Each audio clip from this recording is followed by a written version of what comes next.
නමෝ තස්ස භගවතෝ අරහතෝ සම්මා සම්බුද්දස්ස. ඒ භාග්‍යවත් වූ අරහතෝ සම්මා සම්බුදුරජාණන් වහන්සේට මාගේ নমස්කාරයම වේවා. කාරුණික වාසනාවන්ත පින්වත්නි, අද අපි සාකච්ඡා කරන්න බලාපොරොත්තු වන්නේ ඔබේ ගිහි ජීවිතය කළමනාකරණය කරගන්නේ කොහොමද? එහෙම කළමනාකරණය කරගෙන විවේකයේ සකස් කරගන්නේ කොහොමද? ඒ විවේකයේ සකස් කරගෙන මේ සංසාර දුකින් අත මිදෙන්න දේවල් කරන්න, බණ භාවනා කරන්න, බණ අහන්න යෙදෙන්නේ කොයි විදිහටද? මේකට උපකාරී වෙන විදිහේ දේශනාවක් කරන්න තමයි අද අපි සූදානම් වෙන්නේ. අද ගොඩක් ගෙවල් වල ඉන්න උදවියට බණ අහන්න වෙලාව නැහැ. සිල් ගන්න වෙලාවක් නැහැ. ගුණධර්ම පුරන්න ඒක ඉගෙන ගන්න වෙලාවක් නැහැ. ඒවා හිතන්නවත් වෙලාවක් නැහැ. මිනිස්සු ගිනි අරන් ඉන්නේ. දවස ජීවිතේ ගෙවන්නේ කොහොමද කියන එක තමයි එයාලා හිතන්නේ. තුන් වේල හොයාගන්නේ කොහොමද? රැකියාවේ වේතනේ වැඩි කරගන්නේ කොහොමද? තව මිල මුදල් ටිකක් වැඩිපුර හම්බ කරගන්නේ කොහොමද? මෙන්න මේවයිත් එක්ක තමයි මිනිස්සු දුවන්නේ. හරියට මිනිස්සුන්ගේ ජීවිතේ රේස් එකක්. වේගෙන් දුවාගෙන යනවා. හති දම දමා දුවාගෙන යනවා. අන්තිමට කනත්තර ගිහිල්ලා ඇදගෙන වැටෙනවා. මරණයටපත් වෙනවා. ඒ වෙනකන් දුවන එක විතරයි කරන්නේ. දුවලා හති වැටිලා වැටුණාට පස්සේ සතර අපාය උපදිනවා. ඇයි මේ ජීවිතේ තමන්ට කරගත්ත දෙයක් නැහැ. තමන්ගේ ආධ්‍යාත්මීය දියුණුව සඳහා කරගත්ත දෙයක් නැහැ. මොකද කරගන්න යාට වෙලාවක් තිබෙත් නැහැ. ඇයි වෙලාව නැති වුනේ? ජීවිතේ කළමනාකරණය කරගත්තේ නැහැ. අවුල් ජාලාවක් මැද තමයි ජීවිතේ ගෙන ගියේ. ගොඩක් අයට දැක්මක් නැති එක. ප්ලෑන් එකක් ජීවිතේ නැති එක. කල යුත්තේ කරන්න ඕනි විදිහ ගැන අවබෝධයක් නැති එක. ඉපදුණු නිසා ඔහේ ජීවත් වෙන එක. තව කෙනෙක්ගේ ඇසුරක් ලැබලා, කල්යාණ මිත්‍ර ඇසුරක් ලැබලා, ශ්‍රේෂ්ඨ කෙනෙක්ගේ ඇසුරක් ලැබලා අවවාද අනුශාසනා ලබා ගත්තේ නැති එක. නිසා ගොඩක් අයගේ ජීවිත අවුල් වෙලා තියෙනවා. ධනෙ හොයන්න, අවශ්‍ය දේවල් සපයා ගන්න, මේ වෙනුවෙන්ම තමන්ගේ 24 පැයම කැප කරන්න වෙලා සමහර අයට. ඒ தත්ත්වයටපත් වෙලා තියෙනවා. ඒක ලෝකේ රටාවත් එක්කත් බලපාලා තියෙනවා. සමාජ තත්ත්වයේ මතත් එක්ක බලපාලා තියෙනවා. විවිධ කාරණා ගොඩාක් තියෙනවා. ඒ කාරණා ඔක්කොම ගැන නෙමෙයි කතා කරන්නේ, එක පැත්තක් පිළිබඳව විතරයි මේ කතා කරන්නේ අද. මේ ටික හරියට හදාගත්තොත්, මේ කියන කාරණා ටික හරියට පුරුදු කළොත් ඔබේ ගේ ඇතුලේ සතුට උදා කරගන්නත් පුළුවන්, සැහැල්ලුව විශේෂයෙන් සැහැල්ලු බව උදා කරගන්න පුළුවන්. ඔබට එන අනාගත බය දුරු කරගන්න පුළුවන්. ඒ කියන්නේ ධනෙ නිසා, මිල මුදල් නිසා අනාගතේ යම් බියක් එනවද, ආන්ගේ බිය දුරු කරගන්නත් පුළුවන්. යම් සැහැල්ලු තත්වයක් මේ gedara තුලේ ජීවිතය තුල උදා වෙනවා. එකට දෙන පළවෙනි අවවාදය තමයි ඔබ වෙන්න ඉස්සෙල්ලා. ඔබ අනුන් වෙන්නේ අනේක පොඩ්ඩක් නවත්තන්න වෙනවා මේකට. අර කතාවකුත් තියෙනවනේ. ඔබට ඔබ වෙන්න දේවල් ඇති, හැබැයි ඔබට අනිකා පරයා යන්න තමයි දේවල් මදි. නිසා ඉස්සෙල්ලා ඔබ ගැන තේරුම් ගන්න. ඔබ මොන තත්ත්වෙද ඉන්නේ, මොන දක්ෂතාවයේ තුලද ඉන්නේ, මොන හැකියාව තුලද ඉන්නේ, මට කොච්චරද හම්බ කරන්න පුළුවන්. එතකොට ඒකට අදාළව ජීවිතේ හැඩගස්සන්න. ලෝකයා වෙන්න යන්න එපා. ලෝකේ අනිත් අය වගේ වෙන්න ගිහිල්ලා තමයි ඒ අය වගේ දේවල් අඳින විදිහ මේ බාහිරය අනුකරණය කරන්නේ. බාහිර අනුකරණය කරපු නිසා ඒ වගේ ඒ විදිහට කන්න, ඒ විදිහට අඳින්න, ඒ විදිහට යාන වාහන ගන්න ගිහිල්ලා තමයි ගොඩක් අය අප්‍රමාණව දුප්පත් වෙලා තියෙන්නේ. දිලිඳු වෙලා තියෙන්නේ. එදා වේලවත් හොයාගන්න බැරි. ඒ මිනිස්සුන්ගේ හීනේ තියෙන ජීවත් වීම නෙමෙයි. මේ අවුරුදු 100ක් තුල අනිකාට මං ජීවත් වෙන විදිය පෙන්වීමයි. එහෙනම් ඇතුළෙන් මහ ප්‍රමාණ පීඩාවක් විඳින්න තමයි මේ මිනිස්සු ජීවිතය ගත කරන්නේ.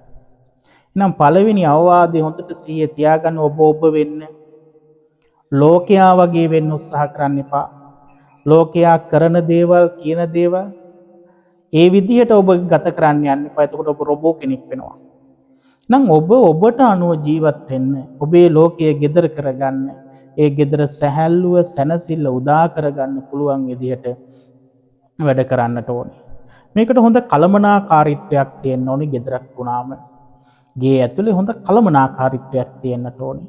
ගේ ඇතුලේ හොඳ දැක්මක් තියෙන්නට ඕනේ. හොඳ අවබෝධයක් එකිනෙකා අතර තියෙන්න ඕනේ. මේවා නැති වුණාම තමයි ජීවිත ඔහේ ගලාගෙන යන්නේ. මහා දුකසේ ගලාගෙන යන්නේ. පීඩාවෙන් ගලාගෙන යන්නේ. එකිනෙකා හොඳට කතා කරන, එකිනෙකා සිනහමුසු මුහුණෙන් ඉන්න, එකිනෙකාගේ අඩුපාඩු තම තමන් කතා කරගෙන ඒවා හදාගන්න මට්ටමටම තමන් සමීප වෙලා ඉන්න ඕනේ. දරුවෝ, දෙමව්පියෝ මේ ගෙදර ඉන්න හැමෝම එතන නම් ඉන්නේ ඔබට මේ වැඩේ හරි ලේසි වෙනවා. හරි ලේසි වෙනවා.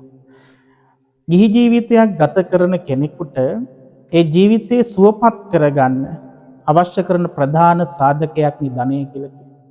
ධනය, මිල මුදල් මේවා අත්‍යවශ්‍යයි. ඒ ජීවිතේ පැවැත්ම සඳහා මොකද මස්ලේ කයක් තියෙන්නේ. මේ මස්ලේ කය පවත්වන්න ආහාර ඕනි, වස්ත්‍ර ඕනි, නිවාස ඕනි, බෙහෙත් ඕනි. එහෙනම් ඒ ටික ඉස්සෙල්ලා කළමනාකරණය කරගන්න වෙනවා. ඒ ටික හරියට අපි සූදානම් කරගත්තේ නැත්නම් එයාගේ හිත වේදනාවෙන් පෙළෙනවා. මම මේක හොයාගන්නේ කොහොමද? මං ඊළඟ කැම ටික හොයාගන්නේ කොහොමද? මොකද අනුන්ගෙන් ඉල්ලන්න බෑ. අනුන්ගෙන් යැපෙන්න බෑ. එහෙනම් තමන්ට කියලා දෙයක් හොයාගන්න ඕනේ. නම් තමන්ට යම් දෙයක් තියෙනවා නම් ඒක ගිහි කෙනෙකුට තියෙන සැපයක්. භාග්‍යතුන් වහන්සේ ගිහි අයට විඳින්න පුළුවන් ලෞකික සැප ටිකක් ගැන කියනවනේ. අත්ති සුඛ, භෝග සුඛ, අනන සුඛ, අනවජ්‍ය සුඛ කියලා මේ වහලා තියෙනවනේ. කියන්නේ තමන්ට ධනෙ තියෙනවා, තමන්ට මිල මුදල් තියෙනවා, ඉඩකඩම් තියෙනවා, ඒ වගේම මං කාටවත් ණය නෑ. ආන් ඒ වගේ සැපයන් ටිකක් ඔබට තියෙන්න ඕනේ. ඒතර තමයි මනස සැහැල්ලු වෙන්නේ. හැබැයි ඒ ටික කළමනාකරණය කරන එක දැන් ඉඳන් කරන්න ඕනේ. හෙට නෙමෙයි මේ වෙලාවෙ ඉඳන් කරන්නට ඕනේ. මේ වෙලාවෙ ඉඳන් පුරුදු කරන්නට ඕනේ. ඒ වගේම ඔබට වැරදිච්ච තැන් තියෙනවා නම් ඔබේ දරුවන්ට ඒ තැන් වරදින් නැති වෙන්න හදන්න ඕනේ. දැන් ඔබට ජීවිතේ වැරදිච්ච තැන් නැවත හදන්න බෑනේ. අතීතේ ඉගෙනගෙන නැත්තම්, ඉස්කෝලේ හරියට වැඩ ටික කළේ නැත්තම්, ඒ අවශ්‍ය හැකියාවන් හදාගත්තේ නැත්තම්, අද ඔබ යම් පීඩාවක් විඳිනවද? ඒ පීඩාව ඔබේ දරුවන්ට නොයෙන්න ඔබට වැරදිච්ච ටික ඔබ හොඳට තේරුම් අරගෙන දරුවන්ට ඒ තැන් වරදින් නැති වෙන්න දරුවන්ගේ ජීවිතේ ප්ලෑන් කරන්නට ඕනේ. එහෙම දැක්මකුත් තියෙන්න ඕනේ. එතකොට ඔබට දරුවා ගැන බය වෙන්න දෙයක් නැහැ. දැන් ඔබ ඉන්න තත්ත්වේ ඉඳන් සැහැල්ලුවටපත් වෙන්න පුළුවන් වෙන විදිහට, ඒ ආර්ථිකයේ කළමනාකරණය කරගන්න පුළුවන් විදිහට ඔබ වෙලා දේවල් කරන්නට ඕනේ. එහෙනම් ඒකට තමයි මේ කාරණා ටික මතු කරන්න උත්සාහ කරන්නේ. ඒකේ මුලින් දීපු අවවාදය නම් අනිවාර්යෙන් ඔළුවේ තියෙන්නට ඕනේ. ඔබ වීම, ඔබ තව කෙනෙක් නොවීම. මොකද ඒක හදාගත්තේ නැත්නම් මේ කියන දේවල් ගොඩන ගන්න හම්බ වෙන්නේ නැහැ. මේකට ලස්සන සූත්‍ර දේශනාවක් තියෙනවා. භාග්‍යවත් බුදුරජාණන් වහන්සේ දේශනා කරපු. ඒ තමයි ව්‍යග්ගපජ්ජ කියන සූත්‍රය. මේක පොඩි කාලේ ඔබ ඉගෙනගෙන තියෙනවා. දහම් පාසල ඉගෙනගෙන තියෙනවා. ඒ වගේම පාසල් අධ්‍යාපනය තුල ඉගෙනගෙන තියෙනවා. හැබැයි ජීවිතේ පුරුදු කරපු නැති එක. භාග්‍යවතුන් වහන්සේගේ ධර්මයේ තියෙන්නේ පුරුදු කරන්න මිසක් දැනගන්න නෙමෙයි. කටපාඩම් කරන්න නෙමෙයි. ඒක පුරුදු නොකරපු එකේ විපාකය තමයි අද ඔබ ගෙවන්නේ. පොඩි කාලේ ඉඳන් ඉගෙනගත් එක පොඩි කාලේ ඉඳන් ජීවිතේට පුරුදු කරලා තිබුණා නම් අද ඔබ යම් දිලිඳු තත්වයක ඉන්නවද? යම් පීඩාකාරී බවක ඉන්නවද? එතන ඔබ ඉන්නේ නැහැ. හැබැයි මේකට මෙහෙම කාරණා ටිකකුත් තියෙනවා. කාල විපත්ති එනකොට කරන්න දෙයක් නැහැ. කාලය තුල එන විපත්ති තියෙනවනේ. කාලයක් තුල සිද්ධ වෙන ස්වභාවික විපත්, ව්‍යසන, යුද්ධ මේ වගේ දේවල් එනකොට ඒක හැමෝටම බලපානවා. එතන Taman දක්ෂ වෙන්නට ඕනි. එතන බැලන්ස් කරගන්න එමෙ හැකියාවකුත් තියෙන්න ඕනේ. එහෙනම් මේ කාල විපත් තියෙනවා. එතනට සූදානමක් මේ සූත්‍ර දේශනාවේ තියෙනවා. විපත් තියෙනකොට, කරදර එනකොට එතනට මුහුණ දෙන්න ජීවිතේ හදලා තියෙන්න ඕනේ කොයි විදියටද? නම් භාග්‍යවතුන් වහන්සේ අසරණ නොවන විදියට, ගිහි කෙනෙක් අසරණ නොවන විදියට දීපු උපදේශ ටිකක් තමයි මේ සූත්‍රයේ තියෙන්නේ. භාග්‍යවතුන් වහන්සේ ඔය කෝලිය ජනපදයේ වැඩ ඉන්න වෙලාවක තරුණයෙක් ඇවිල්ලා, කුල පුත්‍රයෙක්, දීඝජානු කියන කුල පුත්‍රයා ඇවිල්ලා භාග්‍යවතුන් වහන්සේට කියනවා, ස්වාමීනි, අපි කාමභෝගී ජීවිතයක් ගත කරන අය. දරුවන්ගේ බන්ධන තුල, දරුවන් එක්ක ස්වාමියා බිරිඳ මේ අපි හැමෝමත් එක්ක බන්ධනයක් තුල ජීවත් වෙන්නේ, බැඳීමක් තුල ජීවත් වෙන්නේ. ඒ වගේම තමයි කාමභෝගී ජීවිතයක් අපි ගත කරන්නේ. කාමභෝගී ජීවිතයක් කියලා කියන්නේ කම්සප්ප විදිමින් තමයි ගත කරන්නේ. කැමැති කැමැති දේවල් අඳින, කැමැති කැමැති දේවල් කන, කැමැති කැමැති ශබ්ද අහන. අර ඒ වගේ ලෞකික ජීවිතයක් තුළ ඒ සැප සම්පත් භුක්ති විඳින්මින් ඉන්න අය අපිට මෙලවත් යහපත් වෙන විදිහටත් පරලොවත් යහපත් වෙන විදිහට දහමක් දේශනා කරන්න කියලා මේ කුල පුත්‍රයා නැත්තම් දීඝජානු කුල පුත්‍රයා ඉල්ලනවා. ආන්ගේ වෙලාවේ භාග්‍යවතුන් වහන්සේ දීපු උත්තර ටිකක් තමයි මේ දීඝජානුට දීපු උපදෙස් ටිකක් තමයි මේ සූත්‍ර දේශනාව තුළ විස්තර වෙන්නේ. ඒ කාරණා ටික ජීවිතේ යහපත් කරගන්න කෙනෙකුට දියුණු වෙන්න, විශේෂයෙන් දියුණු වෙන්නට, ආර්ථික අතින් ඉහළට යන්නට, ආර්ථිකේ ශක්තිමත් කරගන්නට, ඒක ගොඩනගන්නට තාම උපකාරී වෙනවා. නම් මේ කාරණා ටික ඔබේ ආර්ථිකය නගා සිටවනවා. ඒ ආර්ථිකයට මහා ශක්තියක් වෙනවා. ඒ ශක්තියක් වෙන්න මේ ටික හොඳට අහන්න ඕනේ. හොඳට ශ්‍රවණය කරන්න ඕනේ. හොඳට පුරුදු කරන්නට ඕනේ. භාග්‍යවතුන් වහන්සේ මේ දීඝජානු කෝලිය පුත්‍රයාට කියනවා කාරණා කීපයක් මේ ජීවිතේ පුරුදු කරන්න. මෙලව යහපත සඳහා, මෙලව අභිවෘද්ධිය සඳහා, මෙලව දියුණුව සඳහා කාරණා 4ක් පුරුදු කරන්නට ඕනේ. දැන් මේ කාරණා හොඳට මතක තියාගෙන අමතක වෙනවා නම් කොහේ හරි ලියාගෙන හරි මේව පුරුදු කරන්න. මේව පුරුදු කිරීමයි වැදගත්. උන්වහන්සේ කාරණා 4ක් කියනවා. උත්ථාන සම්පදා, ආරක්ක සම්පදා, කල්යාණ මිත්‍රතා, සමජීවිකතා. මේ අහලා තියෙන ඒවා. උත්ථාන සම්පදා කියන්නේ වීරය. වීරයෙන් දේවල් කරන්නට ඕන. වීරයෙන් දේවල් හරි හම්බ කරන්නට ඕන. වීරයෙන් දේවල් තමන් හරි හම්බ කරලා ඒව මනාව ආරක්ෂා කරන්න ඕනේ. ආරක්ක සම්පදා, මනාව ආරක්ෂා කරන වැඩපිළිවෙලක් තියෙනවා. ඒ වගේම හොඳ කල්යාණ මිත්‍ර ඇසුරක් තියෙන්නට ඕනේ. ඒවා බැලන්ස් එකේ වියදම් කරන්නට ඕනේ. අයවැය හොඳට දැනගෙන කරන්නට ඕනේ. මේ කාරණා 4 හරියට ලියා ගත්තොත්, හරියට තේරුම් ගත්තොත් කල යුත්තේ මොකද්ද කියලා තේරෙනවා. බලමු මොනවද මේ කාරණාවල තියෙන්නේ කියලා. උත්ථාන සම්පදා කියන්නේ උපන් වීරයක් තියෙනවා. තමන්ගේ ඇතුළාන්තයෙන් උපන් වීරයක් තියෙනවා. පසු බහින්න නැති වීරයක් තියෙනවා. ඒ වීරය ඇති කරගන්න දක්ෂයෙක් වෙන්න ඕන. එහෙනම් මේ දක්ෂතාවය හොඳට තියෙන්න ඕනි ජීවිතේ. තමන් උත්සාහයෙන් දේවල් හොයන්න, අපි තුමු රැකියාව කරන කෙනාට ඒ රැකියාව කරන්න උත්සාහයක් තියෙන්න ඕනි. උවමනාව තියෙන්න ඕනි. ඒකට කැප වෙන්න පුළුවන් ශක්තිය තියෙන්න ඕනි. ඒ වගේම තමයි ඒ කරන දෙයට හොඳ දක්ෂයෙක් වෙන්න ඕනි. ගොඩක් අය දිනුදු වෙන්න හේතුව දන්නවද? තමන් කරන දේ තුල දක්ෂ නැහැ. වීරිය උපදින්නේ නැහැ. එතකොට වීරිය උපදින්නේ නැත්තේ ඒ කරන දේ තුල දක්ෂ නැති නිසා. ඒක උපරිම දක්ෂයෙක් වෙන්න ඕනේ. ඔබ යම් රැකියාවක් කරනවා නම් ඒ රැකියාව පිළිබඳ හොඳ අවබෝධයක් තියෙන්න ඕනේ. මේ කරන එකේ කොහොමද ලාභ ලැබෙන්නේ? අලාභ වෙන්නේ කොයි තැන්වලද? ලාභය වැඩි කරගන්න මම මොකද්ද කරන්නට ඕනේ? එන පාරිභෝගිකයාව සතුටු කරන්න, යාට දේවල් ගන්න හිතන විදිහට මම කොහොමද ක්‍රියා කරන්න ඕනේ? මේවා හැම එකක් ගැනම අවබෝධයක් තියෙනවා. එහෙනම් පළවෙනි එක මතක තියාගන්න, කරන දේ පිළිබඳ දක්ෂයෙක් වෙන්න ඕනි, කුසලතාවයේ තියෙන කෙනෙක් වෙන්න ඕනි. දැන් බලන්න ඔබ කරන රැකියාව තුළ ඔබ දක්ෂයෙක්ද? ඔබ දේවල් ඔක්කොම ඉගෙනගෙනද තියෙන්නේ? ඒකට අදාළව දේවල් ටික ඉගෙනගෙනද තියෙන්නේ? නැත්තම් එහෙම මෙහෙන් තනින් ඉගෙන ගත්ත ටිකක්, අහුල ගත්ත ටිකක් එකතු කරගෙනද කරන්නේ? එහෙම අහුලගෙන නම් කරන්නේ මතක තියාගන්න යා අසාර්ථකයි. ඔබ කරන රැකියාව පිළිබඳව ඔබට හොඳ අවබෝධයක් තියෙන්න ඕනේ. ඒකට තව මොනවා හරි හැකියාවන් ඇති කරගන්න තියෙනවා නම් ඒකත් හොයා හැකියාවන් ඇති කරගන්න ඕනේ. ඒ සමහර ඉගෙන ගන්න අය ඉන්නේ තමන් කරන උපාධියට අමතරව තව දේවල් ගොඩක් ඉගෙන ගන්නවා යා. ඇයි ඒ වටේ තියෙන ටික ඉගෙන ගත්තම තමයි, ඊට අමතරව තියෙන ටික ඉගෙන ගත්තම තමයි අර දක්ෂතාවය හොඳට ඔප්නැන් වෙන්නේ. හරියට මැණික් ගලක් ගත්තාම ඔපමට්ටම් කරලා නැත්තම් ඒක බබලන්නේ නැහනේ. ඒකේ වටිනාකමකුත් නැහනේ. හැබැයි මැණික ගෙනහල්ලා හැඩතල වලට කපලා ඒක ඔපමට්ටම් කරලා ගත්තාම මේ මැණිකේ මිල වැඩි. ඒකේ වටිනාකම වැඩි. ඒ වගේ ඔබේ දක්ෂතාවය ඔපමට්ටම් කරන්නට ඕන. ඔබ දන්න රැකියාව, ඔබේ වෘත්තිය ඒක ඒක සාර්ථක වෙන්න නම් ඒක ඉහළම ආදායම් ලබන්න නම් හොඳ ධනයක් හොයන්න නම් ඒ හා සම්බන්ධ තව ඔබට දක්ෂතාවයන් ඇති කරගන්න තියෙනවා හොයා ඉගෙන ගන්න. ඔන්න දිනු වෙනවා නම් කරන්න වෙනවා.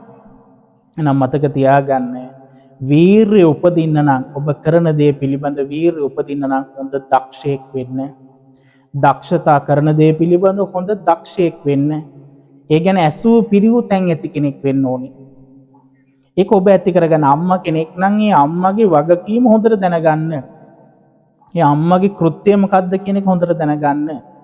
අම්මා රැකියාවක් කරනවා නම් තාත්තා රැකියාවක් කරනවා නම් ඒ රැකියාවේ දක්ෂතාවය පෙන්වන්නේ කොයි විදිහටද? එතනින් ඉහළට යන්න මම මොනවද කරන්න ඕනි? වේතනය වැඩි කරගන්න, පඩිය වැඩි කරගන්න මම මොනවද කරන්න ඕනි? අවබෝධයක් තියෙන්න ඕනි. එහෙනම් මතක තියාගන්න දැක්ම නැතුව, දක්ෂතාවය නැතුව අපිට ගොඩ යන්න හම්බ වෙන්නේ නැහැ. දැන් ඒක හොඳට හිතේ තියාගන්නට ඕනි.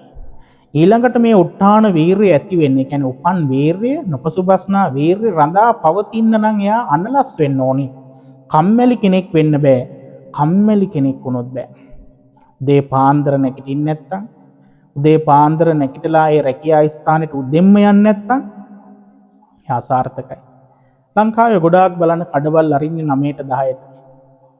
මේ මිනිස්සු අසාර්ථකයි. එහෙම ලේසියෙන් දියුණු වෙන්න බෑ. දියුණු වෙච්ච මිනිස්සුන්ගේ ජීවිත තරම් බලන්න. මොන තරම් කැප වෙනවද? සමහර වෙලාවට පැය 2-3යි නිදාගෙන තියෙන්නේ. ඒතර කාලයම කැප කරලා තියෙන්නේ තමන්ගේ රැකියාව වෙනුවෙන්. ඒ දියුණුව වෙනුවෙන්. ඒ නිසා උදේ පාන්දරම රැකියා ස්ථානෙට යන්න. ඒ රැකියා ස්ථානෙට ගිහිල්ලා ගෙදර වැඩ තියනවා වෙන්න පුළුවන්. හැබැයි ඒව කළමනාකරණය කරන්න ඕනේ. මම කිව්වේ අම්මා කෙනෙක්ගේ තාත්තා කෙනෙක්ගේ වගකීම් ටික ඉස්සලා හඳුනගන්න. එතකොට ඒ ටික කෙරෙන සිස්ටම් එකක් හදන්න. එහෙම තියෙන්න ඕනේ මොලේ තියෙන්න ඕනේ. ගෙදර වැඩ ටික දුවන විදිහේ, ගෙදර වැඩ ටික වේලාසනින් ඉවර වෙන විදිහේ එකක් තියෙන්න ඕනේ. දැන් මොකද තියෙන්නේ? 4 අතේ දුව ඇවිදිනවා එච්චරයි. කරන්නේ මොකද්ද කියලා දන්නේ නැහැ. අවබෝධයක් නැහැ. එහෙට යනවා මෙහෙට යනවා. පුංචි වැඩේට පැය ගණන් ගන්න. ඇයි දැක්මක් නැහැ, අවබෝධයක් නැහැ. එහෙනම් හොඳ ප්ලෑන් එකක් තියෙන්න ඕනේ ජීවිතේ. කම්මැලි කෙනා පරක්කු වෙලා නම් නැගිටින්නේ, පරක්කු වෙලා නම් වෙළඳසලට හරි රැකියා ස්ථානෙට හරි ඒ තැන්වලට යන්නේ, එයා පිරිහෙනවාමයි. පිරිහෙනවම තමයි. ඒ වගේම තමයි වේලාසනින් නම් ඒ තැන් වලින් එන්නේ. ඒ කියන්නේ වේලාසනින් නම් එන්න හදන්නේ. අවංක නැත්තම් ඒකට ඔබ රජේ රැකියාවක් කරද්දී හරි කොහේ හරි එතනට අවංක නැත්තම් ඔබ හිතනවා රජේනේ කමන්නේ වේලාසනින් එන්නේ. පරක්කු වෙලා යම්. එතකොට ඒ ඩියුටි එක හරියට කරන්න නැතුණා මොකද වෙන්නේ? ඒ ආයතනෙ පිරිහෙනවා.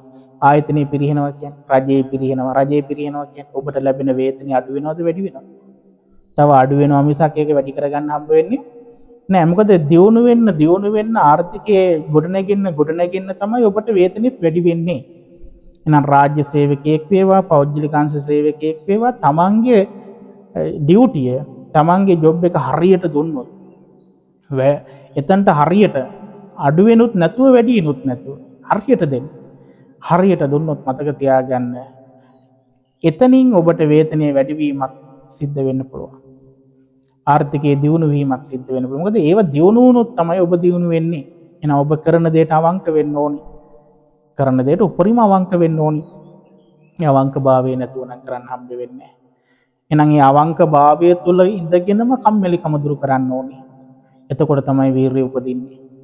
නම් මතක තියාගන්න කරන දේ පිළිබඳව, කරන රැකියාව පිළිබඳව, ඒ තමන්ගේ ඩියුටිය පිළිබඳව හොඳ වීරයක්, උපන් වීරයක්, උත්හාන වීරයක් ඇති වෙන්න නම් හොඳට දක්ෂ වෙන්න ඒක පිළිබඳව, ඒ වගේම කම්මැලිකම් නැති කරගන්න. ඒ වගේම හොඳට උපායශීලී වෙන්න. උපායශීලී වෙනවා කියන්නේ කල යුතු දේ කල යුතු වේලාව තුල කරන්න. තමන් කල යුතු ටික කොයි වෙලාවෙද කරන්න ඕනි කියන එක දැනගෙන ඉන්න ඕනේ. සුදුසු කාලයේ කරන්න ඕනේ.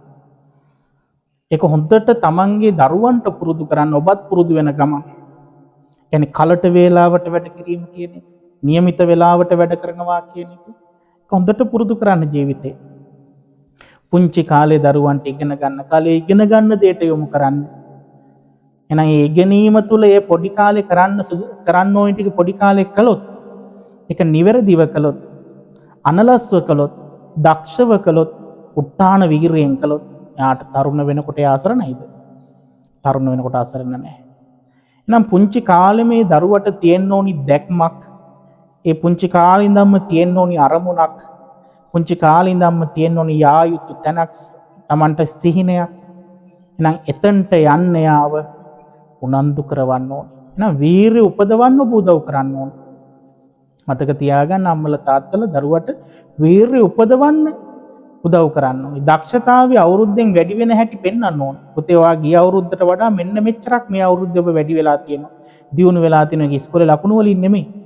ඒ දරුවා ඉන්න තැන ඉඳන් ඒ ඊළඟ අවුරුද්දට එනකොට එයා දැනගත්ත දේවල් මොනවද? අවබෝධ කරගත්ත දේවල් මොනවද? එයාගේ හැකියාවන් මොනවද? වගේ කරන්න ඕනේ. එහෙනම් එයාට මේ හැකියාවන් වැඩි දියුණු කරගන්න වීරිය කරන්න නිතර උදව් කරන්න ඕනේ. කම්මැලි වෙනකොට කම්මැලි වීමේ ආදීනවේ පෙන්වන්න ඕනේ. හැබැයි ගෙදර අම්මා තාත්තා කම්මැලි නම් අම්මලා තාත්තලා 7ට 8ට නම් නැගිටින්නේ. එයාලගේ ප්‍රබෝධමත් බවක් නැත්තම්, ඒ වගේම දියුණු වෙන්න වැඩ කරන බවක් පේන්නේ නැත්තම්, ඒ දරුවෝ කවදාවත් දියුණු වෙන්න දේවල් කරන්නේ දරුවොත් කම්මැලිම වෙනවා. අම්මලා තාත්තලා යම්සේ කම්මැලි වෙනවාද, අලස වෙනවාද, උපායශීලී නොවනවාද, ආන් ඒ වගේම දරුවොත් ඒ විදිහටම වෙනවා. නම් මතක තියාගන්න අම්මා තාත්තා තුල මේවා වැඩෙන්න ඕනි. ඒවා වැඩුණොත් අම්මලා තාත්තලාගේ ආර්ථිකය ගොඩනගෙනවා. දරුවෝ සුරක්ෂිත වෙනවා. දරුවෝ අම්මලා තාත්තලා දිහා බලාගෙන ඒ විදිහට හොඳට වීරිය කරනවා. එහෙනම් භාග්‍යවතුන් වහන්සේ පෙන්නනවා හොඳට වීරිය කරන්න ඕනි. ඒකට හොඳට දක්ෂ වෙන්න ඕනි. කරන දේ පිළිබඳ දක්ෂ වෙන්න ඕනි. පොඩි ළමයෙක් නම් ඉගෙන ගන්න එක ගැන, තරුණ කෙනෙක් නම් ඒ තමන් කරන උපාධිය ආදිය වෙන්න පුළුවන්. විශ්වවිද්‍යාල දරුවෙක් නම් ඒ තමන්ගේ අරමුණු සාක්ෂාත් කරගන්න එක, රැකියාවක් කරන කෙනෙක් නම්, මැදිවිය කෙනෙක් නම් ඒ තමන්ගේ රැකියාව, තමන්ගේ ව්‍යාපාරය, ඒ විදිහට හැම එකක් පිළිබඳවම හොඳ දැක්මක්, අවබෝධයක්, දක්ෂතාවයක් තියාගෙන වැඩ කරන්න ඕනි. කම්මැලි නොවි වැඩ කරන්න ඕනි. උපායශීලී භවින් යුක්තව වැඩ කරන්න ඕනි. ඒ වගේම තමයි හොඳට විමර්ශන නුවණකින් විමසා වැඩ කරන්න ඕනි. ඒ තමයි තමන් කරන දේ කොහොමද කරන්න ඕනි, කොයි විදිහටද කරන්න ඕනි. ධනෙ තමන්ට මිල මුදල් වැඩි කරගන්න නම්, ආර්ථිකය ශක්තිමත් කරන්න නම් මං කොයි විදිහටද මේ ව්‍යාපාරය මෙහෙවන්න ඕනි, මං රැකියාව තුළ කොයි විදිහටද හැසිරෙන්නට ඕනි. ඒවා තමන් දකින්න ඕනි. නම් බලන්න මේ උත්ථාන වීරිය කියන එක විතරක් තිබුණත් එයාට ගොඩ යන්න පුළුවන්. නම් මතක තියාගන්න උත්ථාන වීරිය තමයි ඔබව දිලිඳු බවින් නිදහස් කරන්නේ. උපන් වීරිය කියන්නේ ඔබ යමක් ආරම්භ කරනවා, ඒක පවත්වාගෙන යනවා, අවසන් වෙනකම් මේකේ ප්‍රතිඵල උදා වෙනකම්ම වීරිය කරනවා. ඒ වීරිය තියෙන්න ඕනි. එහෙම කාගෙන යන හයියක් ඔබට තියෙනවා නම්, මහන්සියෙන් යන ගමනක් ඔබට තියෙනවා කියන්නේ මහන්සි වෙන්න පුළුවන්ද, කැප වෙන්න පුළුවන්ද, අදිෂ්ඨානශීලී වෙන්න පුළුවන්ද, එයා දිලිඳු බවින් නිදහස් වෙනවා. එයා පොඩි කාලේ ඉඳන් ඒකට සූදානම් වෙන්නේ. දුප්පත් නොවි ඉන්නනේ. එනම් මිනිස්සෙක් වෙලා ඉපදිලා ඡන සම්පත්තියක් තියාගෙන දුප්පත් වෙනවා කියන එක නම් ඒක මා පුදුම අවාසනාවක්. මොකද ආර්ථිකයේ ජීවිතයට ඕනේ. ඒක ශක්තිමත් වුණාට පස්සේ අන්න යාට නිදහස විවේකී හදා ගන්න පුළුවන්. දැන් ධනෙ ඔබට එනවනේ. දැන් සිස්ටම් එකක් විදිහටනේ දුවන්නේ. දැන් රැකියාවේ ඔබ ශක්තිමත් වුණාම, ඒ යන තැන් වලට යන්න දක්ෂයෙක් වුණාම, කම්මැලිකම් නැති වුණාම, ආයතනයේ මිනිස්සු ඔබට කැමති වෙන්නේ නැද්ද? ප්‍රධානී ඔබට කැමති වෙන්නේ නැද්ද? ඔබ ඉහළ නිල තල වලට ගෙනියන්නේ නැද්ද? හැබැයි අර දක්ෂතාවය හදන්නත් ඕනි. ඉහළ තැන් වලට යන්න දක්ෂතාවය හදන්න ඕනි. ඒ වගේම තමයි කම්මැලි නැතුව වැඩ කරනකොට ප්‍රසාදයක් හම්බ වෙන්නේ නැද්ද? එතකොට එයාට අගය කිරීමක් හම්බ වෙන්නේ නැද්ද? දැන් එයාට රැකියාව උඩරිම එහාට යන්න පුළුවන්. හැබැයි ඒක මම නැවත කියනවා කුඩා කාලේ ඉඳන් තියෙන්න ඕනි. මොකද ඉගෙනගෙන නැත්නම් ඒකට අවශ්‍ය සුදුසු පසුබිම හදාගෙන නැත්නම් මොනවා කළත් වැඩක් නැහැ. සමහර වෙලාවට ඉන්න තැනම තමයි. සමහර අය ඉන්න එතනින් එහාට යන්නේ. එතනින් එහාට යන්නේ. මොකද ඒ අදාළ දේ පිළිබඳව අධ්‍යාපනයක් යා හදාරලා නැහැ. ඉගෙනීම කියන්නේ පොතපතම නෙමෙයි. ඉතින් පොල් කඩන මිනිස්සයා වුණත් ඒක පිළිබඳ හොඳ හසල අවබෝධකින් දුර්වලතා ටික අයින් කරලා නිවැරදිතාවයෙන් කළොත් එයාටත් දියුණු වෙන්න පුළුවන්. එහෙම දියුණු වෙච්ච මිනිස්සු නැද්ද? එහෙම පොල් කඩන මිනිස්සු අතර පවා දියුණු වෙච්ච මිනිස්සු ඉන්නවා. කොහොමද මේ මිනිස්සු දියුණු වුනේ? හැබැයි බීගෙන දස අකුසල්ම කරගෙන ඉන්න අය හැමදාම එකම තැන තමයි. අර නරක දේවල් වලිනුත් ඈත් වෙන්නට ඕනේ. අයහපත් දේවල් වලිනුත් ඈත් වෙන්න ඕනේ. එහෙනම් මේ රැකියාවේ කරන දේ නෙමෙයි, ඒක හැල්ලු කරනවා එහෙම නෙමෙයි.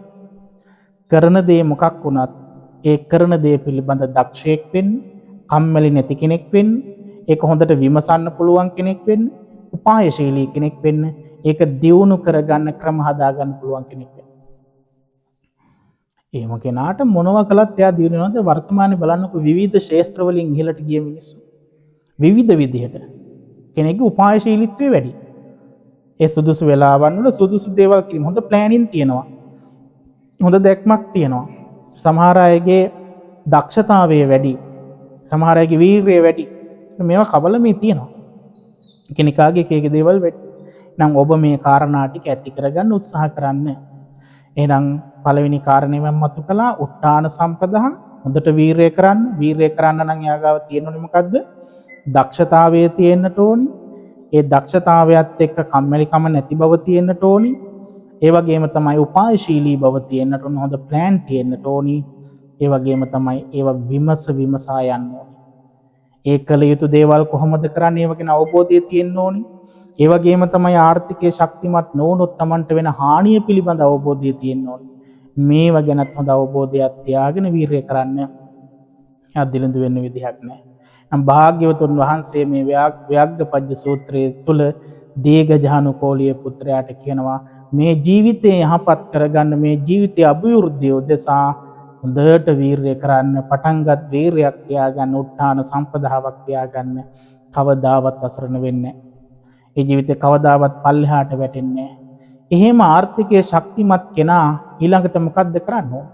දැන් ආර්ථිකයේ ශක්තිමත්, දැන් ඔන්න Tamanට අවශ්‍ය වේදන් ටික හම්බ වෙනවා. ඔක්කොම වේතනිය හම්බ වෙනවා. දැන් රැකියාව කරන ඔබටත් තාම මේක තියෙනවා. මාසෙට ඔබ පඩියක් හොයනවනේ. යම් වේතනයක් ගෙදරට ගේනවා, පඩියක් ගේනවා, මුදලක් ගේනවා. දැන් ප්‍රශ්නයක් තියෙනවා. ඔක තියෙන්නේ නැහැ. ගේන ධනෙ මොකද වෙන්නේ? වේගෙන් නැති වෙලා යනවා. ගෙනාලා සතියක් යනකොට නෑ. එහෙම ඔබ දැකලා ඇතිනේ. එතනට භාග්‍යතුන් වහන්සේ පිළියමක් කියනවා දීඝජානුකෝලියට කියනවා ආරක්ක සම්පදා, ලැබෙන ධනය හොඳට ආරක්ෂා කරන්න. ලැබෙන ධනය හොඳට ආරක්ෂා කරන්න පුළුවන් කෙනෙක් වෙන්න ඕනි. ඒකට හොඳ බුද්ධියක් තියෙන්න ඕනි. ආරක්ෂා කරනවා කියන්නේ රුපියලක්වත් වියදම් නොකර මේ පෙට්ටියක දාලා තියෙන එක නෙමෙයි, බැංකුවේ දාලා තියෙන එක නෙමෙයි. ඒක ඇවිල්ලා මසුරුකම වියදම් කරන්නේ, කන්නේ නැහැ, තුන් වේල හොඳට කන්නේ, හොඳට අඳින්නේ. එතකොට එහෙම ජීවිතයක් නෙමෙයි භාග්‍යතුන් වහන්සේ පෙන්වන්නේ. ඒ ධනය ආරක්ෂා කරන්න ඕනේ. මොනවයින්ද ආරක්ෂා කරන්නේ? විශේෂයෙන් ස්වභාවික විපත් වලින් ආරක්ෂා කරගන්න වෙනවා. ගින්නෙන්, සුළඟෙන්, ජලයෙන්, ඒ වෙන විපත් වලින් ආරක්ෂා කිරීමට ඔබ දක්ෂ වෙන්න ඕනි. මොකද ඒක වෙන කෙනෙකුට කරන්න පුළුවන් එකක් නෙමෙයිනේ. රාජසන්තක වෙන්න දෙන්නේ නැතුව. ඒ කියන්නේ රාජසන්තක වෙන්නේ අයිතු ලෙස ධනෙ පෙව්වොත්නේ. තව කෙනෙක් හොරකම් කරන් යන්නේ නැති විදිහට.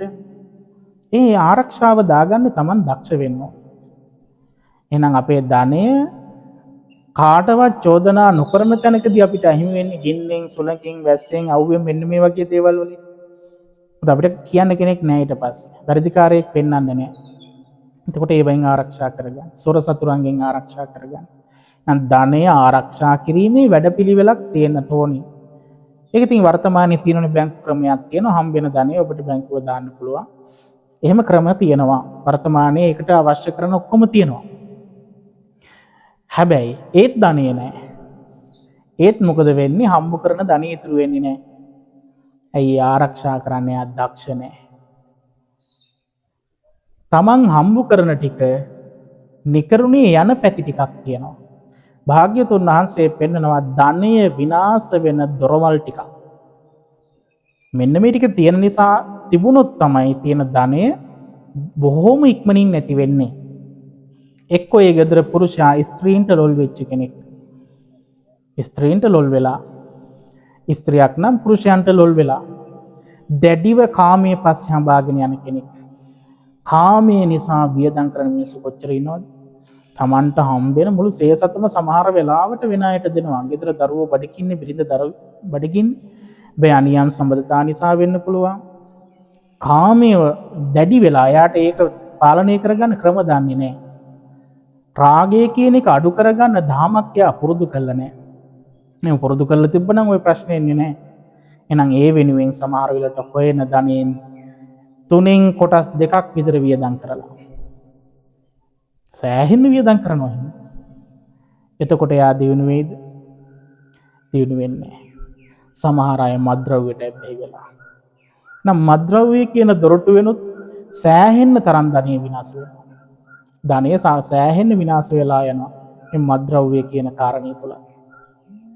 කොච්චර මිනිස්සු බොන්න වියදම් කරන විවිධාකාර දුම් වැටි වෙන්න පුළුවන්, මත් වතුර වෙන්න පුළුවන්, මත් කුඩු වෙන්න පුළුවන්.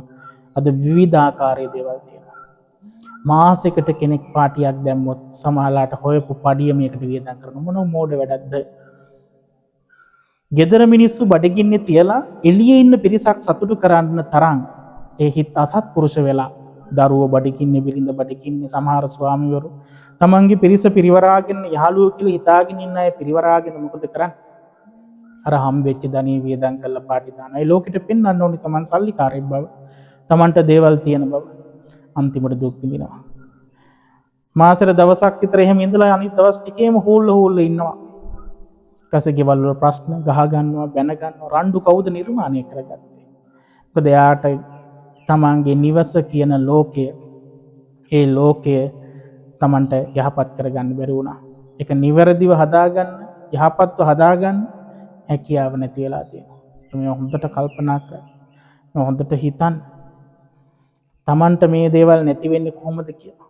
එහෙනම් එක තව දොරටුවක් තමයි මත්ද්‍රව්‍යයට ඇබ්බැහි වීම. ඊළඟ එක තමයි සූදුව. ලැබෙන ධනය විනාශ වෙන තව පැතිකඩක් තමයි සූදුව කියලා කියන්නේ. එහෙනම් මේ සූදුවට අහු වෙන්නේ නැතුව ඉන්න ඕනේ. අද සූදුව ස්මාර්ට් විදිහටත් ඇවිල්ලා. ඉස්සර නම් බూరు ගහන එකක් කොහොම එකන්නේ අපි අහලා තියෙන. අද එහෙම නෙමෙයි. ෆෝන් තියෙන නිසා, අන්තර්ජාලය තියෙන නිසා විවිධ විදිහට මේ සූදුව තියෙනවා. හම් වෙන ධනෙ හොරාගෙන කන්න ලෝකයක් බලාගෙන ඉන්නවා. එතකොට ඒවට අහු වෙනවා. නුවණ නැති මිනිස්සු ඒවට අහු වෙනවා. ඒවට සල්ලි දාලා අන්තිමට කීයක්වත් අතේ නැහැ. තුන් වේල කා ගන්න විදිහක් නැහැ. ඒ නිසා සූදුව කියන එක ධනය විනාශ වෙන තව මුඛයක්. එතකොට මේවා තියෙනවා නම් එයාට හම්බෙන ධනෙ තියෙයිද? ඉතුරු වෙයිද? නැහැ. ඊළඟට පාප මිත්‍ර සේවනය හා පාප මිත්‍රයන්ට නැඹුරු වීම හා ඔබ තුල පාප මිත්‍ර ගති ඇතිවීම. නරක යාළුවෝ නම් ඔබට ඉන්නේ අර කියපු ඔක්කොම කරන්න යොදවන්නේ නැද්ද? ඔබ සූදුවට යොදවන්නේ, මත්ද්‍රව්‍යයට යොදවන්නේ, ස්ත්‍රී දූර්තකයක් කරන්නේ කවුද? හොඳ අයද? අයහපත් අය.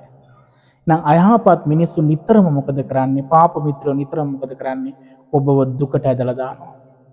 ඔබව පීඩාවට ඇදලා දානවා. ඔබට දේවල් නැති කළා දානවා.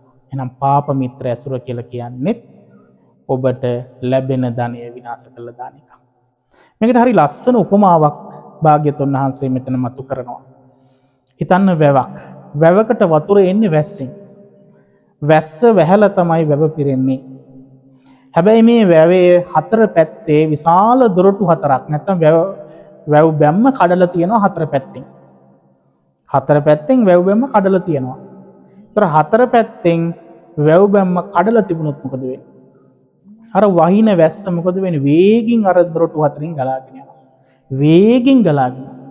නොනවත්වා ගලාගෙන යනවා. වහින්න පොඩ්ඩක්වත් ඒක ඉතුරු වෙන්නේ නැහැ. ඉතින් අර දොරටු හතර විශාලයි. එකෙන් වේගින් ගලාගෙන. අන්න ඒ වගේ ඔබ හොයන ධනෙ ඔබ යම් ටිකක් හොයනවා. හැබැයි ඒ හොයන ධනෙ වේගින් නැති වෙන ක්‍රම හතරක් ඔබ හදලා ඉවරයි. ඒ ක්‍රම හතර තියෙනකොට අර ලැබෙන ධනය මදි වෙනවා. එහෙනම් වැස්ස කොච්චර වැස්සත් අර වැව පිරෙන්නේ වගේ කොච්චර ධනය හම්බ කළත් ඔබටත් මොකද වෙන්නේ? ඒ ධනය රැඳෙන්නේ නැහැ. අර වැව භාවිතා කරලා ගොවිතැන් කරපු මිනිස්සු කියන්නේ තමන්ගේ අවශ්‍යතාවයට වතුර අරන් ගිහිල්ලා ගොවිතැන්පත් කරපු මිනිස්සු හිටියා. ඒ මිනිස්සුන්ට දැන් ගොවිතැන් කරන්න බෑ. ඇයි ගොවිතැන් කරන්න බැරි? වැවේ වතුර ටික හිඳිලා ගිහිල්ලා. අන්න ඒ වගේ ඔබට gedara උදවිය පෝෂණය කරන්න තියෙනවා. gedara උදවියට දේවල් ළඟා කරගන්න තියෙනවා. කන්න බොන්න අඳින්න පළඳින්න යාන වාහන ගෙවල් දොරවල් මේවා සකස් කරන්න තියෙනවා. හැබැයි ඒවා සකස් කරන්න විදිහක් නැහැ. ඇයි අර දොරටු හතරෙන් ඔක්කොම ගිහිල්ලා. දැන් තේරෙනවද විනාශය? කොයිතරම් විනාශයක් ඔබට තියෙනවද කියලා ඔබට පැහැදිලිද? සමය බරපතල විදිහට කල්පනා කරන්න. එහෙනම් ඔබ ධනෙ හෙව්වට, ධනෙ හොයන්න දක්ෂ වුණාට අනිත් පැත්තෙන් වේගෙන් විනාශ වෙන ටිකක් නම් හදලා තියෙන්නේ. වේගෙන් නැති වෙන ටිකක් නම් හදලා තියෙන්නේ. මතක තියාගන්න. කොච්චර ධනෙ හෙව්වත් වැඩක් නැහැ. එහෙනම් හොයන ධනය කළමනාකරණය කරන්න පුළුවන් විදිහක් ඔබ හදාගෙන තියෙන්නට ඕනේ. ආරක්ෂක විදියක්. අර වැවේ කැඩිලා ගිය පැති හතර වැහුවොත් මොකද වෙන්නේ? වැව පිරීලා ඉතිරිලා යනවා. ගොවිතැන් කරන මිනිස්සුන්ට දැන් ගොවිතැන් කරන්න බැරිද? ඕන තරම්. මේ මිනිස්සු සතුටෙන් නේද ඉන්නේ? ඒ වගේ දොරටු හතර වහලා දාන්න. එහෙනම් ඔබේ දුර්වලතා ටික හොඳට හඳුනා ගන්න. ඔබ මොනවටද වැඩිපුර ඇබ්බැහි වෙලා තියෙන්නේ? මොනවටද වැඩිපුර ධනෙ වියදම් කරන්නේ? ඒක අවශ්‍ය දෙයක්ද අවශ්‍ය නැති දෙයක්ද කියලා හොඳට ගවේෂණය කරන්න. නම් අවශ්‍යතාවයට වියදම් කරන කෙනෙක් වෙන්න. අවශ්‍යතාවයට වියදම් කරන කෙනෙක් වෙන්න. ඔය ටිකකින් වැළකුණොත් එයාට සීලයක් පිහිටනවා. එයාට සීලයක් ඇති වෙනවා.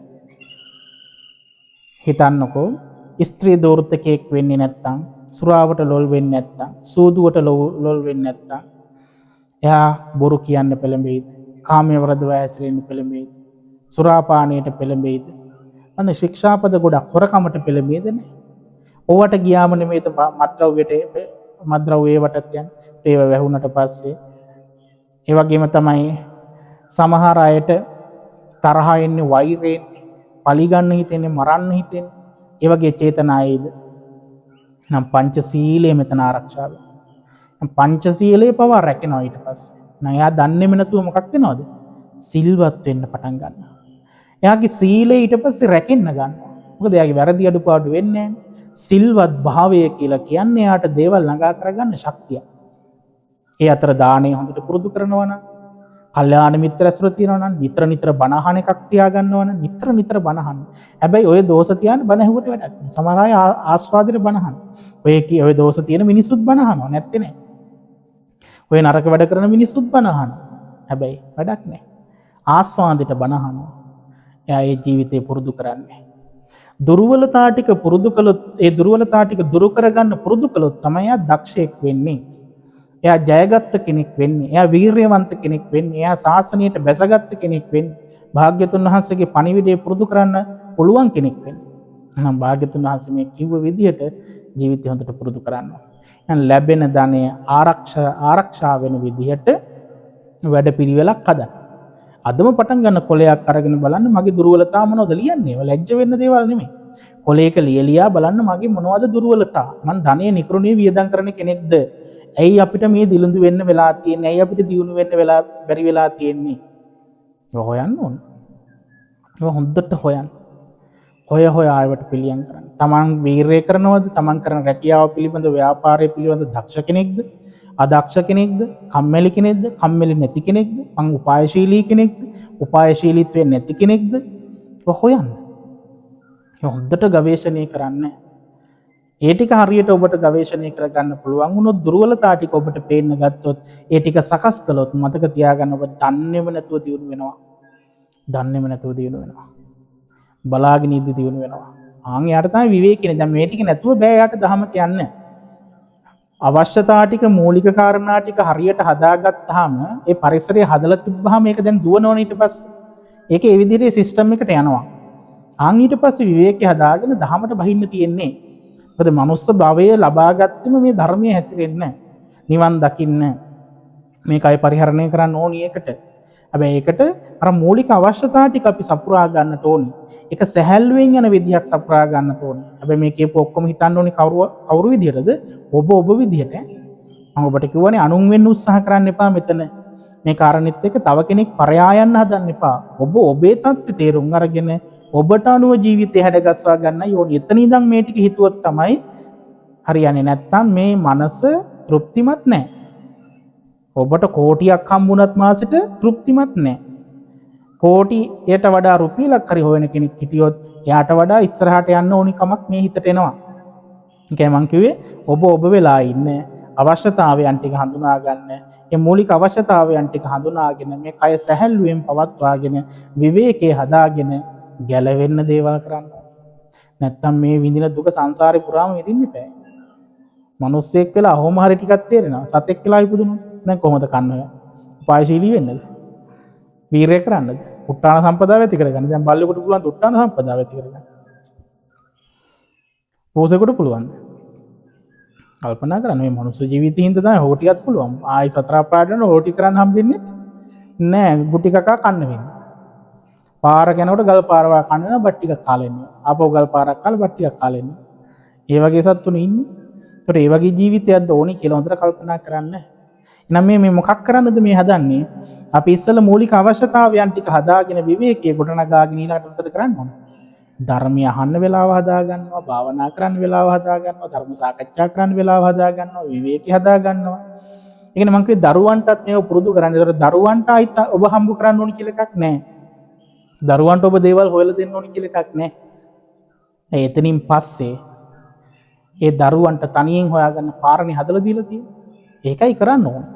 ඊට පස්සේ ඔබට විවේකයයි ඕනේ. ඔබ මතක තියාගන්න වයසට යනකම් හම්බ කර කර හිටියොත් වයසට යනකම් දේවල් හොයා හිටියොත් අන්තිමට නිකම්ම හිස් ජීවිතයක් විදිහට වයසට ගිහිල්ලා මැරිලා යනවා. ඒතර අපි දක්ෂ වෙන්න ඕනි මේ ගිහි ජීවිතය තුළ සිස්ටම් එකක් හදාගෙන ඒක තුළ දහමත් වැඩෙන විදිහේ ක්‍රියාවලියක් හදාගන්න. ඒකට තමයි මම මේ ගේන්න හදන්නේ. එහෙනම් මේ කාරණා ටික මුලින් හදාගන්න. එතකොට ඒ තුළ ධර්මයක් වැඩෙනවා. ධර්මයක් වැඩෙන විදිහ එකක් තමයි අපි හදාගන්න ඕනේ. ඉස්සෙල්ලා ඒ ටික හදාගෙන ධනෙන් ශක්තිමත් වෙලා ආර්ථිකයෙන් ශක්තිමත් වෙලා ගෙවල් දොරවල් හදාගෙන ඒ මූලික අවශ්‍යතාවයන් ටික ඔබේ ජීවිතයේ තියෙන්න ඕනේ. මොකද ඒ ටික නැතුව කෙනෙක් දහමට යොමු වෙනව අඩුයි.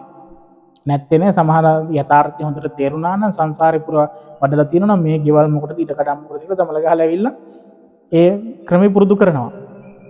හැබැයි ඒක නැති කෙනෙක් වගකීම් වල හිර වෙලා ඉන්න කෙනෙක් යා ලේසියෙන් ගැලවෙන්නේ නැහැ.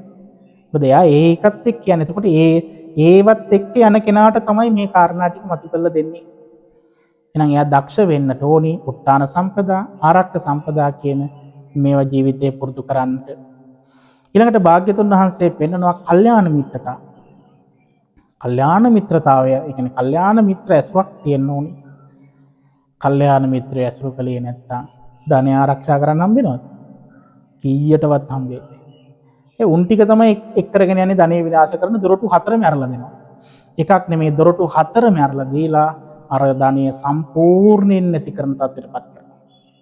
අර ධනෙ සම්පූර්ණයෙන්ම නැති වෙන තැනටපත් කරනවා. කවුද? කල්යාණ මිත්‍රයෙක් නැති එක. එහෙනම් කල්යාණ මිත්‍රයෙක් හිටියොත් විතරයි, කල්යාණ මිත්‍රයෙක් ඔබට සමීප වුණොත් විතරයි අර දොරටු 4ම වහන්න උදව් කරන්නේ. එහෙනම් කල්යාණ මිත්‍රයෙක් නැති වුණොත් පාප මිත්‍ර ඇසුරක් නම් තියෙන්නේ. මතක තියාගන්න අර දොරටු 4ම අරලා දෙනවා. දොරටු 4ම අරලා දුන්නට පස්සේ ආය ආරක්ෂා කරන ක්‍රමයක් තියෙනවා. අර හම්බෙන ධනෙ වේගින් විනාශ වෙලා යනවා. එහෙනම් කල්යාණ මිත්‍රයෙක් ඕනිමයි කියලා දන්නවනේ. කල්යාණ මිත්‍රයෙක් කියන්නේ කාටද? ඔබට වඩා සීලය වැඩි, ඔබට වඩා ගුණය වැඩි, ඔබව අපායෙන් ගලවන, සතර අපායෙන් ගලවන, වරද්දක් කරනකොට වැරද්ද දුටු තැන ඒකෙන් කරන්න එපා කියලා ඔබව නිවැරදි කරන කෙනා. කල්යාණ මිත්‍රයා ගාව තියෙන්නේ මොනවද? ශ්‍රද්ධාව තියෙනවා, භාග්‍යතුන් වහන්සේ පිළිබඳව. ඒ වගේම හොඳ සීලයක් තියෙනවා, දන් දෙනවා, දානය පුරුදු කරනවා, උදව් උපකාර කරනවා, ප්‍රඥාව තියෙනවා. ලෞකික විද්‍යට හෝ ප්‍රඥාව තියෙනවා. දැන් බලන්න ඔබ තුල තියෙනවද කියලා, ඔබ කල්යාණ මිත්‍රයෙක්ද කියලා ඔන්න හොයාගන්න ක්‍රම. ඔබ ශ්‍රද්ධාවන්තද? බුදුහාමුදුරු ගැන පැහැදිලා දෙන්නේ. දැකලා පැහැදෙන එක නෙමෙයි. ධර්මයේ දැනගෙන, ධර්මයේ තුල ඔබට භාග්‍යතුන් වහන්සේ දැනෙනවද? ඔබ පංචශීලයේ රකින්නවද? සිල්වත්ද? ඔබ තුල සිල්වත් භාවය තියෙන, ත්‍යාගය තියෙනවා, දන් දෙන එක තියෙනවද? නිතර නිතර දන් දෙනවද? කියන්නේ ස්වාමීන් වහන්සේලාට විතරක් නෙමෙයි, කාට හෝ කෑම වේලක් හරි දෙන්න හිතක් තියෙනවද? ලෞකික විදිහට හරි මේ ඇති වෙමින් නැති වෙමින් යන ජීවිතය ගැන තේරෙනවද? දේවල් හටගෙන නැති වෙලා යනවා. මේක තමයි ස්වභාවය, යථාර්ථය. එහෙනම් මේ ස්ථීරව යමක් පවත්වා ගන්න බැරි බව තේරිලා තියෙනවා. උදේවැය ඥානෙ ලෞකික විදිහට හරි ඔබට උදා වෙලා තියෙනවා.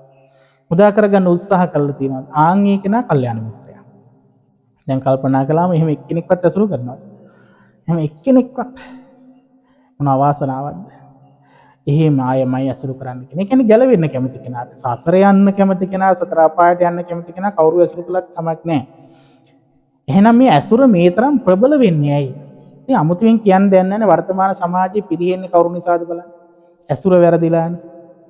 ඒ කියන්නේ භාග්‍යවතුන් වහන්සේ කියන්නේ ඔබට වඩා සීලයෙන් ගුණයෙන් වැඩි කෙනෙක් නැත්නම්, ඔබ හා සමාන කෙනෙක්වත් නැත්නම් හුදකලා වීම දැඩි කරන්න කියලා. හුදකලා වීම මොකක් කරන්න කියනවා? දැඩි කරන්න. කියන්නේ තනියෙන් ඉන්න පුරුදු වෙන්න. තනියෙන් ඉන්න. මොකද පාප මිත්‍ර සේවනයක් තිබුණොත් නම් යා විනාශම විනාශමයි. ධනය විනාශ වෙනවා, කුලය විනාශ වෙනවා, පෞල් ජීවිත විනාශ වෙනවා. මොනවද විනාශ නොවෙන්නේ? මොනවද ඔබට රැක ගන්න පුළුවන් පාප මිත්‍රයත් එක්ක? මොනවද රැක ගන්න පුළුවන්? ගෞරවය, නම්බුව ඒවත් රැකෙනවා. ඒවත් නෑ. නිසා අද ඉඳන් පුරුදු කරන්න යහපත් මිනිස්සු පමණක් ඇසුරු කරන්න. ඒ වගේ අයත් එක්ක ඉන්නකොට යහපත් දේවල් විතරයි කරන්නේ. කවදාවත් එයා පල්ලෙහාට වැටෙන දේවල් පුරුදු කරන්නේ නෑ. එහෙනම් මේක හොඳට හිතේ තියාගෙන කල්යාණ මිත්‍රයෙක් බවට පත් වෙලා කල්යාණ මිත්‍රයෙක් ඇසුරු කරන්න වීරිය කරන්න ඕනේ. ඊළඟට භාග්‍යතුන් වහන්සේ පෙන්නනවා මේ හම්බ වෙන ධනය හරියට තරාදියක් බැලන්ස් කරනවා වගේ, තරාදියක් ගානට තියනවා වගේ මේක සමසේ පරිහරණය කරන්න කියලා. මොකද්ද මේ සමසේ පරිහරණය කරනවා කියන කතාව? බැලන්ස් කරගෙන පරිහරණය කරනවා කියන කතාව. ඒ තමයි අයවැය හොඳට දන්න ඕනේ. කොච්චර හම්බ කරනවද? ආන් ඒකට සමානව තමයි වියදම් කරන්න ඕනේ. අද ඒකද කරන්නේ? අද දේවල් හම්බ කරනවා. හැබැයි ඊට වඩා 10 ගුණයක් වියදම් කරන්න ප්ලෑන් කරලා තියෙනවා. 10 ගුණයක් වියදම් කරන්න ප්ලෑන් කරලා තියෙනවා. හම්බෙන වේතනයට අනුව නෙමෙයි අද අඳින්නේ, කන්නේ, ගෙවල් දොරවල් හදන්නේ. එහෙනම් ලෝකෙට පේන්නේ අනිත් කෙනා පරයායන්, අනිත් කෙනාට වඩා දේවල් තියනවා කියලා පෙන්වන්න තමයි ගොඩක් අය මේ ධනය වියදම් කරන්නේ. නම් එයාට ලක්ෂයයි නම් හම්බ වෙන්නේ, එයා ලක්ෂ 10ක විතර දේවල් වියදම් කරන්න ප්ලෑන් කරනවා, වියදම් කරනවා. ඊටු ලක්ෂ 9 මොකක් කරනද? ණය වෙනවා. අතර වටේට ණය වෙවි අරගෙන මොකක් වෙනවද? අන්තිමට දුකටපත් වෙනවා, වේදනාවටපත්. ඒවා ගෙවා ගන්න බැරුව අන්තිමට පෙල්ලේ වල දා ගන්නවා, ජීවිතෙන් පලා යනවා, හැංගෙනවා. මොකටද මේ ජීවිතේ? ඔබ වුණා නම් ඉවරයි. එහෙනම් අද ඉඳන් තියෙන විදිහට කන්න, තියෙන විදිහට අඳින්න, තියෙන හොඳම විදිහට අඳින්න, තියෙන හොඳම විදිහට කන්න, තියෙන හොඳම විදිහට ගේ හදන්න. නම් කෝටියක් හම්බ වෙන කෙනාට ගේ ලොකුවට තට්ටු 10ට හරි 15ට හරි හදන්න පුළුවන්. එහෙනම් ලක්ෂයක් හම්බ වෙන කෙනාට ඒ අදාළ විදිහට හදන්න. එහෙනම් අනුන් වෙන්න යන්න එපා. තමන් වෙලා තමන්ට තියෙන දේ තුලින් එකේ උපරිම විදිහට ඉන්න. උපරිම විදිහට දේවල් හොයන්න. නම් සමජීවි කතාව කියලා කියන්නේ ඔබට ලැබෙන විදිහට වියදම් කිරීම. ලැබෙනවට වඩා වියදම් කරන්නත් එපා, ලැබෙනවට වඩා අඩුවෙන් වියදම් කරන්නත් එපා. එතකොට දුකින් ඉන්න වෙන්නේ. එහෙනම් තමන්ට ලැබෙන ධනය හොඳට බැලන්ස් කරන්නට ඕනි. භාග්‍යතුන් වහන්සේ ඒකට ක්‍රමයක් කියනවා. ඔබට හම් වෙන ධනයෙන් එක කොටසක් පරිභෝජනය සඳහා තියාගන්න, කන්න බොන්න, ගෙදර ඒ 3 වේලා ආහාරය සඳහා. කොටස් දෙකක් අනිත් කටයුතු සඳහා යොදවන්න. අද වර්තමානයේ හැටියට නම් දරුවන්ගේ කටයුතු, ස්වාමියාගේ බිරිඳගේ කටයුතු, ඇඳුම් පැළඳුම් ගන්න වෙන්න පුළුවන්. ඒ අවශ්‍ය කටයුතු සඳහා කොටස් දෙකක් වෙන් කරන්න. 4 වෙනි කොටස වෙන් කරන්න කියනවා ස්ථාවර එකක් විදිහට. ඒ කියන්නේ අනාගත විපක්තියක් එනකොට, අනාගත උවදුරක් එනකොට එතෙන්දි විතරක් ගන්න එක කොටසක් වෙන් කරලා තියන්න ඕනේ.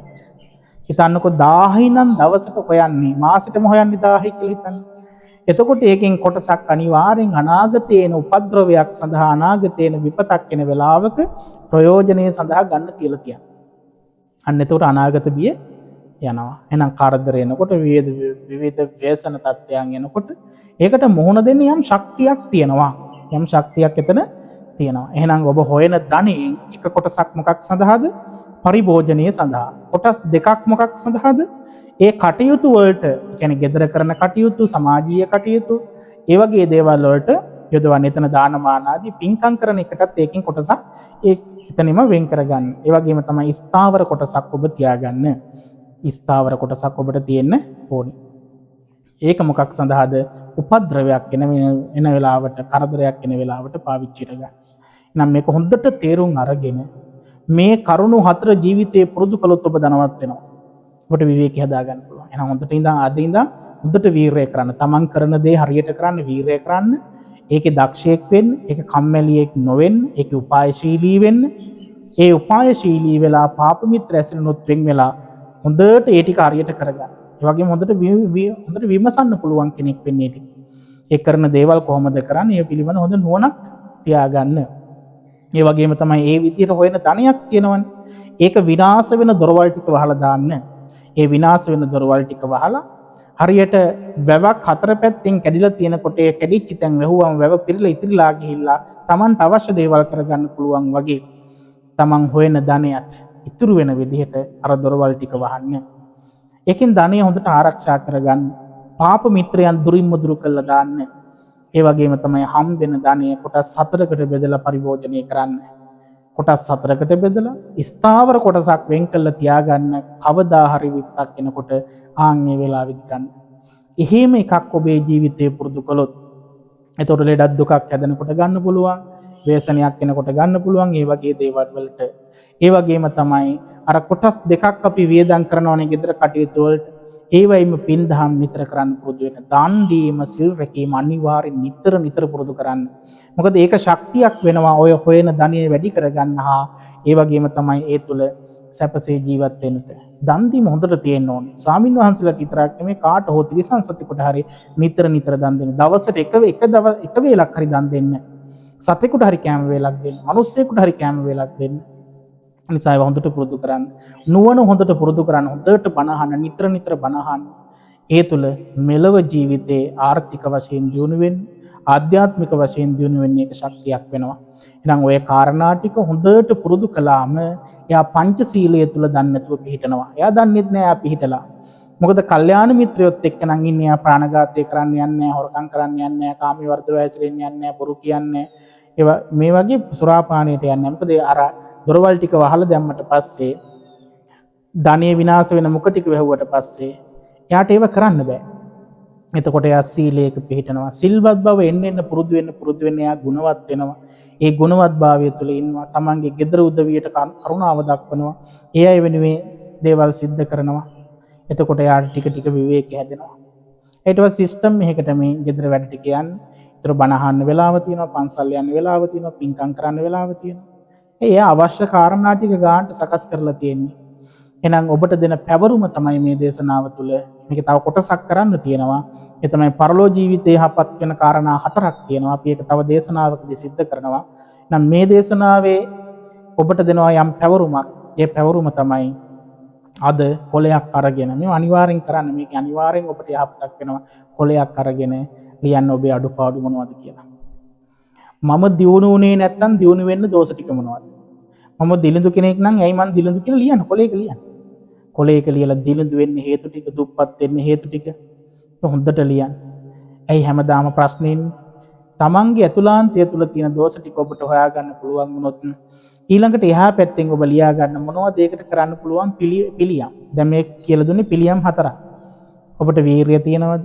අලසකමද තියෙන්නේ? හම්බෙන ධනිය ආරක්ෂා කරනවද නැද්ද? කල්යාණ මිත්‍රයෝද පාප මිත්‍රයෝද ඉන්නේ? සමජීවිකතාව තියෙනවා, ධනිය බැලන්ස් කරගෙනද වියදම් කරන්නේ? එතකොට මේ ආර්ථික වශයෙන් එන ගැටලු ටික ඔබට හොයාගන්න පුළුවන්. ඒ දුර්වලතා ටික නැසලා දාන්න. ඒ දුර්වලතා ටික අයින් කරන්න. ඒ ටික අයින් කරලා ඊළඟට උත්සාහය, වීරිය, කැපවීම, මහන්සිය, කල්යාණ මිත්‍ර සම්පත්තිය මෙන්න මේවා ටික පුරුදු කරන්න. ඒ ටික පුරුදු කළොත් ඔබට දියුණු වෙන්න පුළුවන්. එහෙනම් අද ඉඳන් හොයන්න තියෙන්නේ දිලිඳු වෙන්න හේතු මොනවද? දුප්පත් වෙන්න හේතු මොනවද? ප්‍රශ්න වැඩි වෙන්න හේතු මොනවද? හොයලා ඒවට මේ දේශනාවෙන් පිළියම් ලබාගෙන මේ දේශනාව උපකාරයක් කරගෙන සැනසෙල්ලේ සතුටේ ජීවත් වෙන ගිහි ජීවිතයක් ගත කරන්න ශක්තිය ලැබේවා, වාසනාව ලැබේවා, තුනුරුවන්ගේ අනන්ත ආශිර්වාද ලැබී සැලසේවා කියලා ප්‍රාර්ථනා කරනවා.